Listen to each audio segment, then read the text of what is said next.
ઘરમાં એક મોરનું પીછું રાખવાથી અનેક દુઃખો દૂર થાય છે।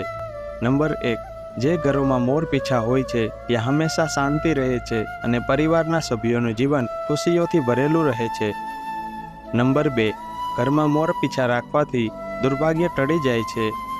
નંબર 3, ઘરમાં મોરના પીછા રાખવાથી નકારાત્મક ઉર્જા દૂર થાય છે અને સકારાત્મક ઉર્જા વધે છે। નંબર 4, રૂમમાં મોર પીછું રાખવાથી બાળકોનો અભ્યાસમાં રસ વધે છે અને બુદ્ધિમત્તાનો વિકાસ થાય છે। નંબર 5, મોર પીછાને પણ સૌભાગ્યનું પ્રતીક માનવામાં આવે છે, તેથી કોઈ પણ શુભ કાર્ય શરૂ કરતા પહેલા મોરના પીછા તમારી સાથે રાખો। કામમાં સફળતા મળશે અને અટકેલા કામ પણ પૂરા થશે। નંબર 6, ઓફિસમાં અથવા તિજોરીમાં મોરનું પીછું રાખવાથી પૈસાની તંગી દૂર થાય છે। નંબર 7, જો સૂતી વખતે મોરનું પીછું તમારી નજીક રાખવામાં આવે તો તમને ખરાબ સપનો આવતા નથી।